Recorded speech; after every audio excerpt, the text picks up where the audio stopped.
हाँ जी दोस्तों, कैसे हो आप सभी लोग? Good morning, good morning. ठीक है, चलो कल व्रत आराम से खुल गया था ना? पिटाई-विटाई तो नहीं हुई? पकड़े तो नहीं गए? हाँ? चलो, खैर शुरू करते हैं आज की क्लास को। नए बच्चों के लिए मैं बता दूँ कि इस क्लास में हम लोग रोज़ सुबह 7 बजे करंट अफेयर्स के 10 इम्पोर्टेंट क्वेश्चंस को मात्र 10 मिनट में कवर करते हैं। आज का पहला क्वेश्चन क्या है कि when is international day of girl child celebrated, यानी कि अंतर्राष्ट्रीय बालिका दिवस जो है ये कब मनाया जाता है?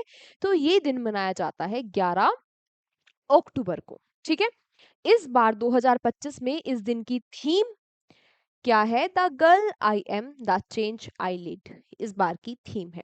इसके अलावा आप लोग ये बात भी याद रखना कि जो राष्ट्रीय बालिका दिवस है यानी कि नेशनल गर्ल चाइल्ड जो डे है, ये 24 जनवरी को मनाया जाता है। सुपर इंपॉर्टेंट फैक्ट, ठीक है, याद रखना। थीम भी याद रखना क्योंकि एक इंपॉर्टेंट डे है, तो इसकी थीम भी हो सकता है कि आपसे पूछ ले। अगला आपसे पूछा गया कि which state has recently sign an agreement with IIS for production of green hydrogen from paddy. क्या कह रहा है क्वेश्चन? क्वेश्चन कह रहा है कि हाल ही में किस राज्य ने धान से रहित हाइड्रोजन उत्पादन के लिए आईआईएससी के साथ समझौता किया है? तो ये समझौता करने वाला राज्य कौन सा है? राज्य तो है पंजाब। यहाँ पर होगा क्या? यहाँ पर जो धान धान जो कट जाते हैं, है ना, उसमें से चावल निकल जाते हैं, उसका भूसा बच जाता है। अब किसान क्या करते हैं? उसको जला देते हैं क्योंकि उसका कोई यूज नहीं होता। उसको जलाते हैं तो पोल्यूशन होता है। अब किया क्या जाए? तो अब पंजाब ने आईआईएस के साथ मिलकर एक सॉल्यूशन निकाला है कि भाई इस भूसे से, इस पैडी के वेस्ट से क्या किया जाएगा? हाइड्रोजन का उत्पादन किया जाएगा। ठीक है, तो किसने मिलकर? पंजाब एनर्जी डेवलपमेंट एजेंसी ने इंडियन इंस्टीट्यूट ऑफ साइंस के साथ मिलकर ये काम करने वाला है। नाम यहाँ पर आया पंजाब का। पंजाब की जो कैपिटल है, राजधानी है, चंडीगढ़ है। यहाँ के मुख्यमंत्री भगवंत मान है और गुलाब चंद कटारिया यहाँ के गवर्नर है। अगला question, who has recently inaugurated India's first electric truck battery swapping station in Sonipat? हाल ही में किसने सोनीपत में भारत के पहले electric truck battery swapping station का उद्घाटन किया? देखो क्वेश्चन में ही हमें एक दो फैक्ट पता चल गए कि भारत में एक तो पहला क्या बना? Battery truck swapping station. दूसरी बात हमें ये पता चली कि ये कहां पर बना? सोनीपत में बना। ठीक है, अब ये है क्या? जो जो क्या इलेक्ट्रिक ट्रक्स है ना, जो इलेक्ट्रिसिटी के द्वारा चल रहे हैं, इलेक्ट्रिक व्हीकल है ये ट्रक। जैसे आपने इलेक्ट्रिक स्कूटी देखी होगी, इलेक्ट्रिक गाड़ी देखी होगी, ऐसे जो इलेक्ट्रिक ट्रक है उनमें बैटरी भी बदली जाती है। तो बैटरी की अदला बदली के लिए ये स्टेशन बनाया गया सोनीपत में। आई बात समझ में? क्वेश्चन समझ में आ गया? अब क्वेश्चन पूछ क्या रहा है कि भाई इसका उद्घाटन किसने किया? तो इसका उद्घाटन किया हमारे road and transport minister Nitin Gadkari ने। ठीक है, ये किसके साथ मिलकर जो रोड एंड ट्रांसपोर्ट मिनिस्ट्री है, ये किसके साथ मिलकर इस स्टेशन को डेवलप कर रही है? ये किसके साथ मिलकर? हमारी जो हैवी इंडस्ट्री है उसके साथ मिलकर। जो उसके मिनिस्टर है हैवी इंडस्ट्री एंड स्टील के, एच डी कुमारस्वामी, ये भी यहाँ पर प्रेजेंट थे, है ना। उद्घाटन नितिन गडकरी ने इनके साथ मिलकर उद्घाटन किया सोनीपत में पहले electric truck battery swapping station का। भारत का पहला है, इसीलिए इतना बार बार मैं आपको समझा रही हूँ, इसलिए क्वेश्चन इंपॉर्टेंट है, इसलिए आपसे पूछा भी जाएगा। वैसे ही वैसे ही इलेक्ट्रिक व्हीकल्स पर काफी ध्यान दिया जा रहा है ना। और भारत इंडिया में कुछ भी पहला हो, कुछ भी कोई भी चीज अगर पहली होती है तो एग्जामिनर ऑटोमेटिकली उस पर एक्स्ट्रा फोकस देता है, वो ज्यादा एग्जाम में पूछने की उसके चांसेस होते हैं, इसीलिए सारी बातें ध्यान से समझना। अगला प्रश्न, recently who has been crowned Mrs Universe 2025? Mrs Universe 2025 का ताज किसको पहनाया गया? तो ये ताज पहनाया गया मिसेस इंडिया को। और ऐसा पहली बार हो रहा है कि ये खिताब किसी इंडियन ने जीता। कौन है वो इंडियन? ये है सेरी सिंह। सेरी सिंह बन गई है मिसेस यूनिवर्स। आई बात समझ में? ठीक है, इस बार इसका 48 एडिशन था जो मैनिला फिलीपींस में हो रहा था। पहली फिर मैंने आपको बताया कि पहले क्वेश्चन ऑटोमेटिकली थोड़े ज्यादा इंपॉर्टेंट हो जाते हैं, ठीक है, तो इसीलिए इन पर 2-3 स्टार एक्स्ट्रा लगा लिया करो। ये भी अगेन पहली इंडियन है जिन्होंने मिसेस यूनिवर्स का खिताब जीता, तो इनका नाम आप जरूर याद रखना। Runner up, first runner up रही कौन? पीटरबर्ग्स, सेंट पीटरबर्ग्स, और सेकंड रनर अप रही Philippines. Next, recently the third edition of international purple festival has started in. हाल ही में जो अंतरराष्ट्रीय पर्पल फेस्टिवल है, इसका तीसरा संस्करण कहाँ शुरू हुआ? संस्करण कौन सा है? तीसरा है, याद रखना। ये संस्करण शुरू हुआ गोवा में। अब ये पर्पल फेस्टिवल है क्या?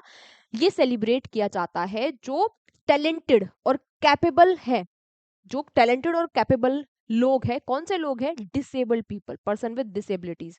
जो लोग क्या है, दिव्यांग है ना, उनकी प्रतिभाओं और क्षमताओं को सेलिब्रेट करने के लिए ये फेस्टिवल सेलिब्रेट किया जाता है। इस बार इसका तीसरा एडिशन है, गोवा में हो रहा है।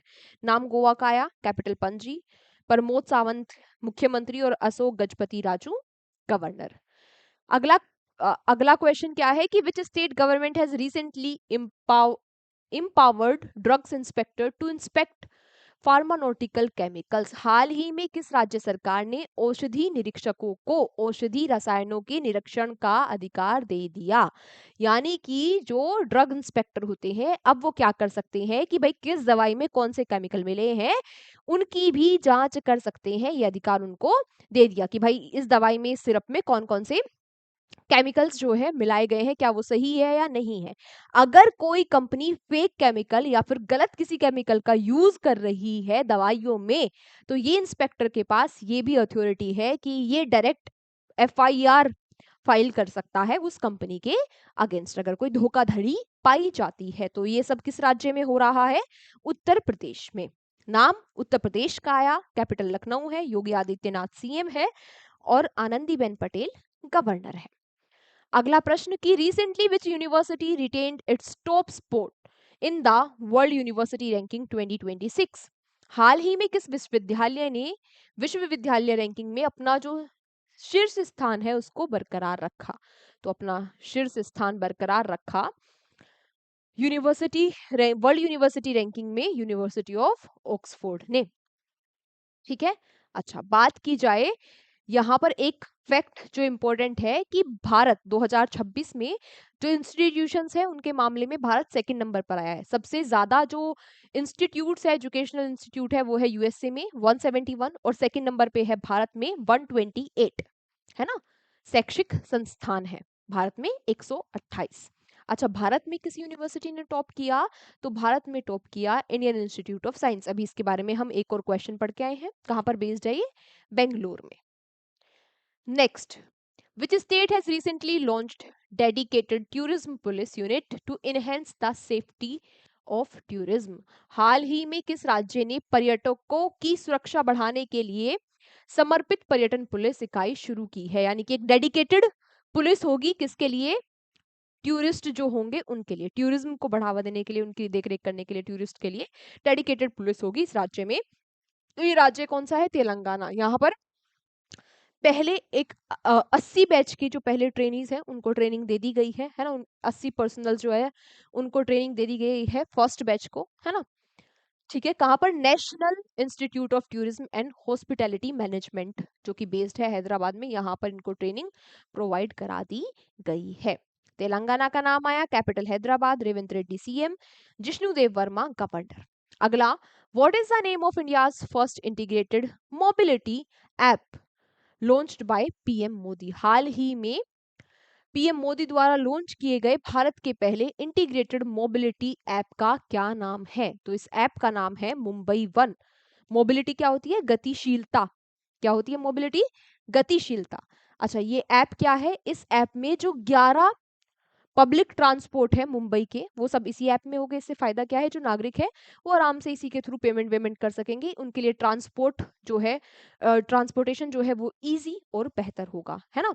और ये भारत का एक इनिशिएटिव भी है। क्या इनिशिएटिव है?